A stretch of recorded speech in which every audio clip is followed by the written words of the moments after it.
10 Fabulous Tales from Herodotus. Herodotus is known as the father of history. His book about the wars between the Persians and the Greek city-states was a collection of his history of his inquiries, which is where we get the very word history from. Yet he is also known to some as the father of lies. His work contains many diversions. If he found a tale that he thought would interest his audience, no matter how far-fetched, he would include it in his work. Here are 10 of the weirdest tales from Herodotus, the historicity of which I leave to you. 10 Darius usurps the throne. Before Herodotus can tell us about King Croesus, he decides we have to learn the strange events of how Croesus's family came to hold the throne of Lydia. It seems that the former king of Lydia, a man by the name of Candace, was rather proud of his wife.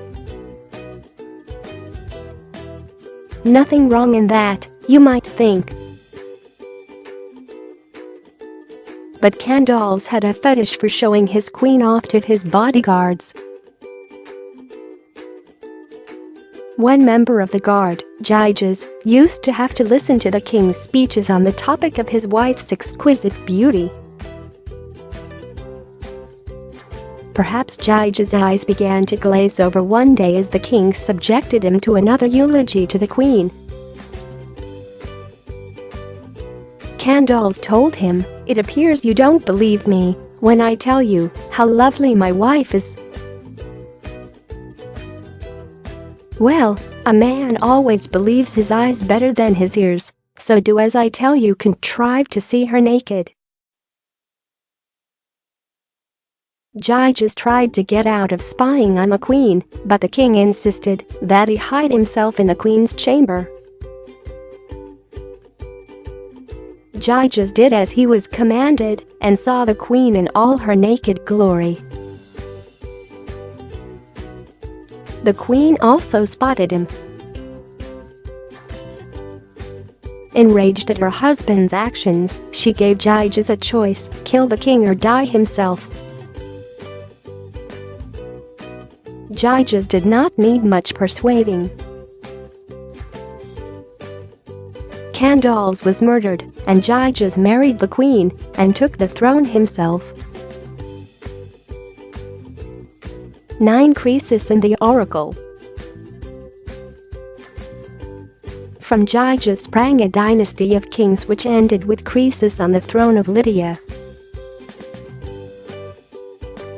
Croesus was so wealthy that the saying "as rich as Croesus" is still used. He was supposedly the first person to mint gold coins.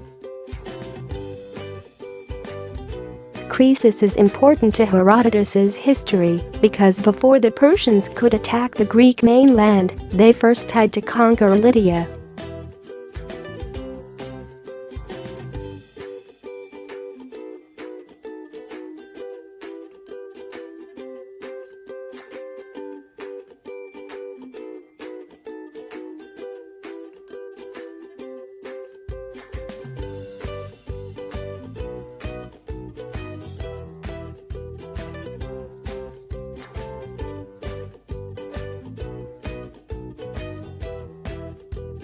Croesus sent messengers to the most famous oracles in the world and asked them all the same thing: what is King Croesus doing right now?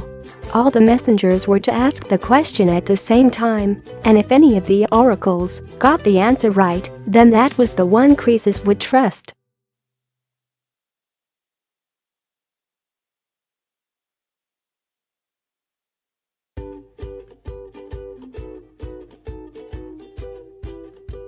The oracle of Delphi got it right, so Croesus asked whether he should go to war with Persia. He got the response: if Croesus goes to war, he will destroy a great empire. Croesus took this to mean the war would go well for him, and he marched his armies out. Croesus's forces were destroyed, and he was cast down from his throne. A great empire had been destroyed. 8. Mummification.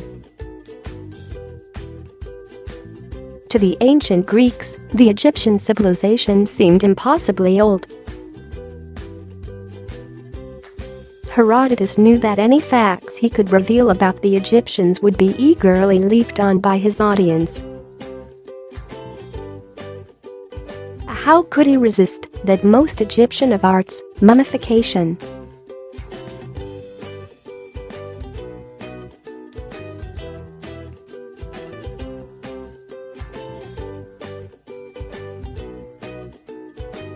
For the richest people, a complex set of tools and techniques is used to preserve the body.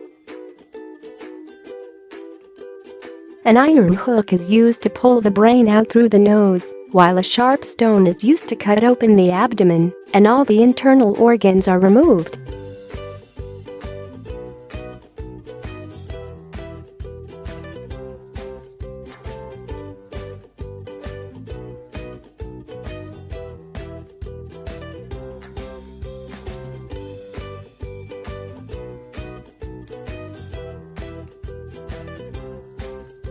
For the poorest people, the intestines were cleared out, and the body was left to lie in salt for 70 days.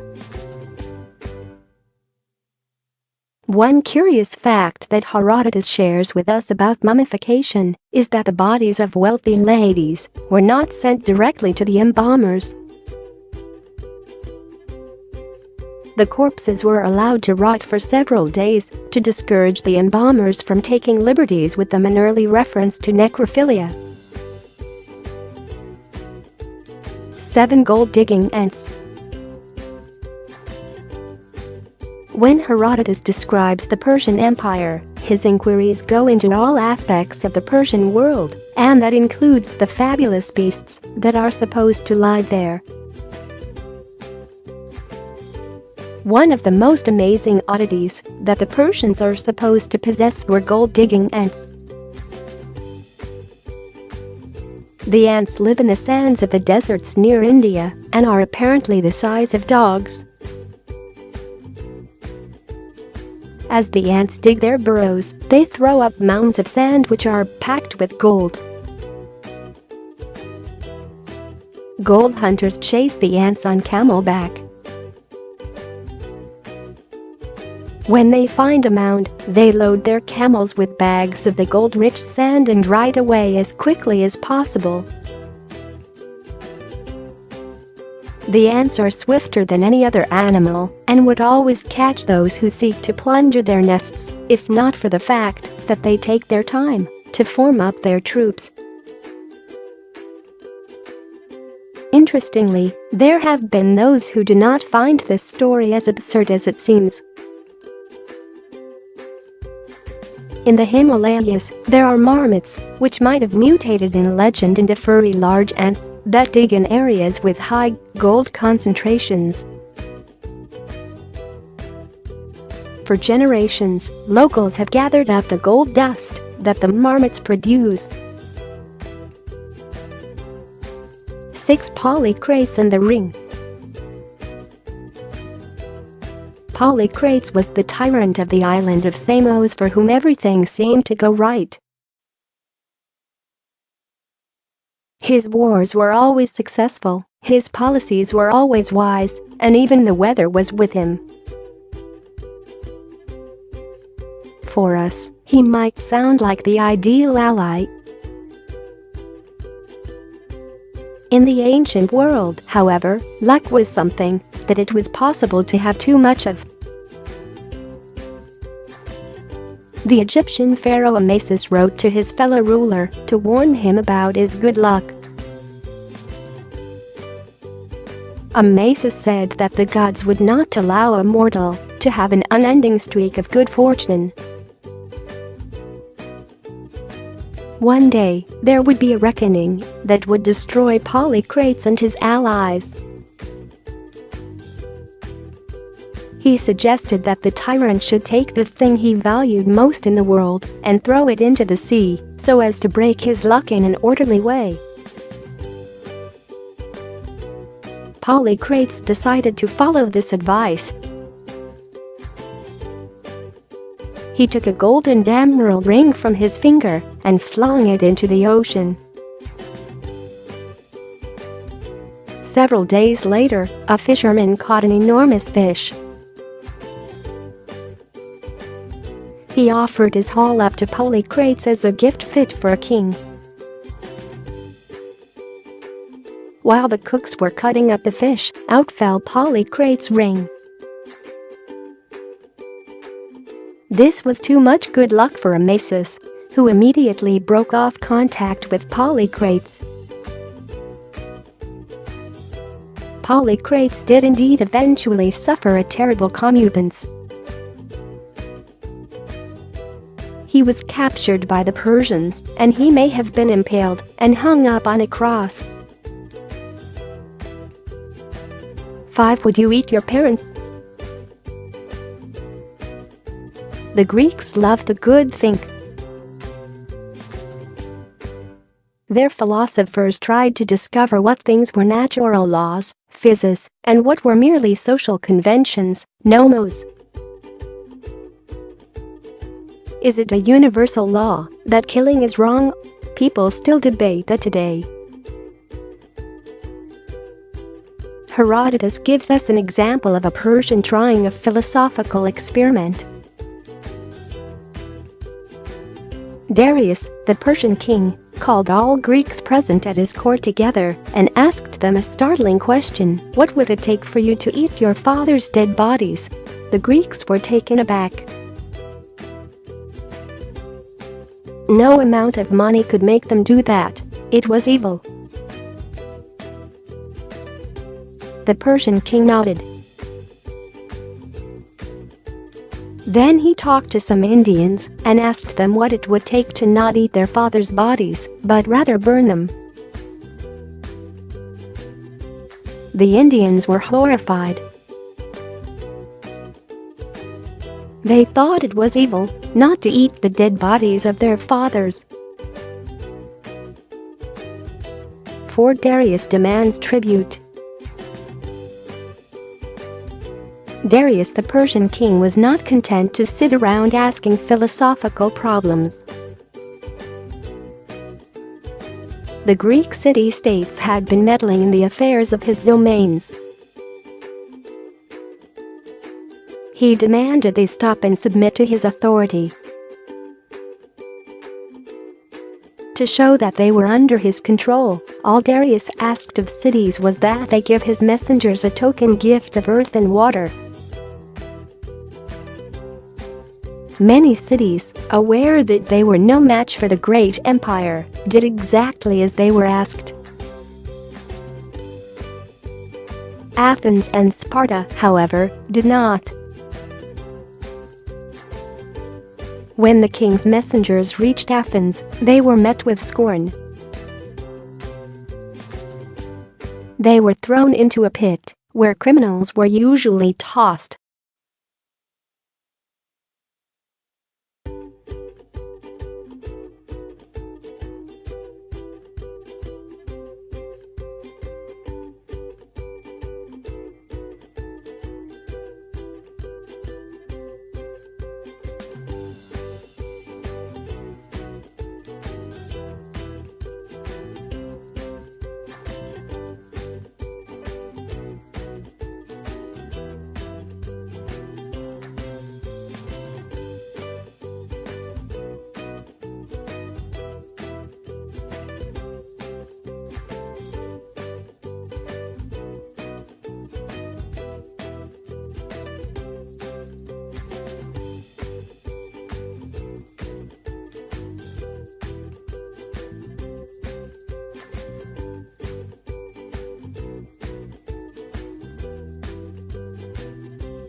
Aminta said that was not their custom, but they would do it the Persian way.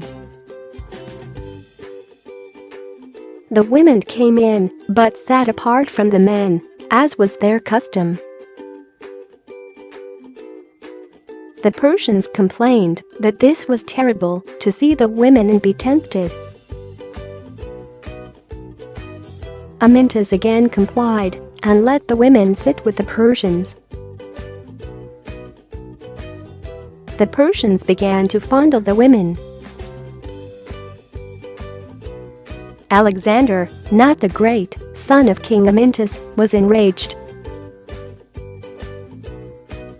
He begged his father to go to bed so that he could deal with the Persians.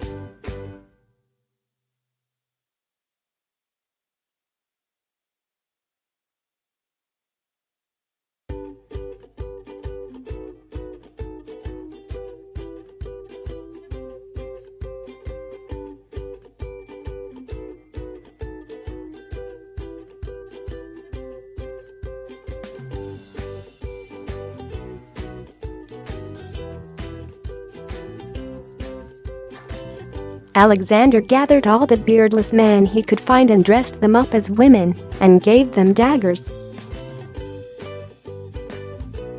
When the Persians began to fondle the women that night, the daggers were produced and all the Persians murdered in their seats.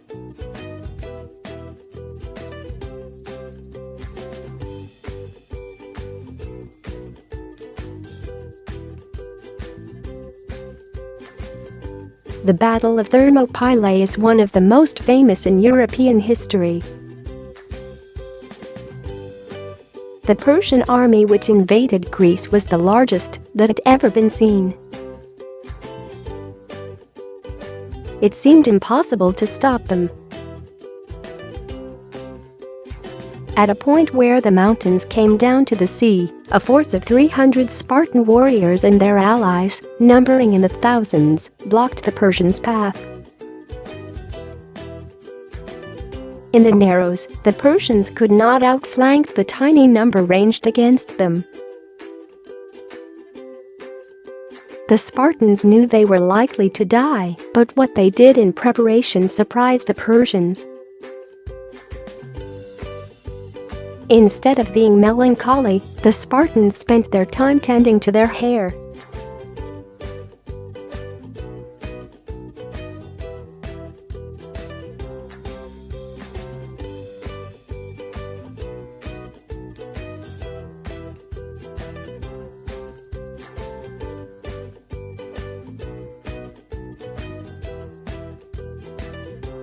They did not.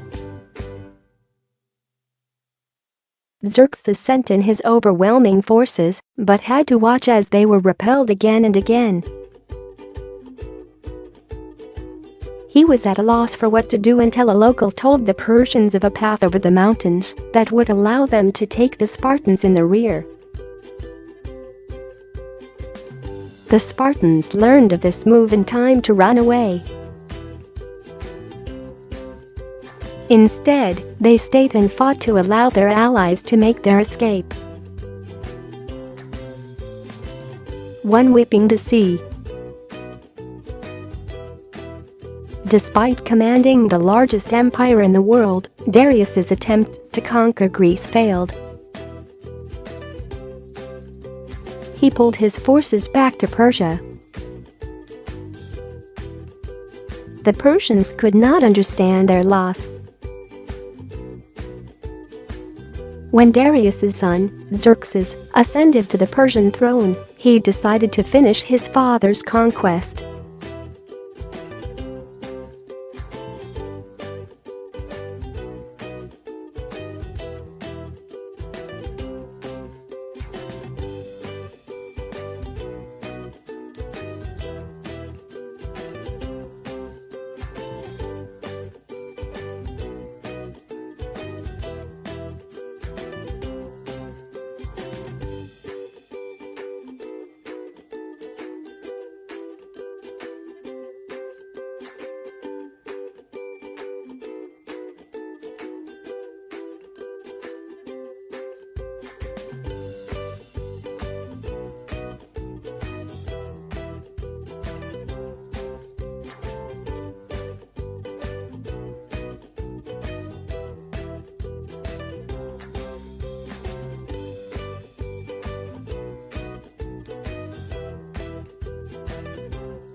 In many ways, the Hellespont got off lightly. The men who built the bridge were beheaded.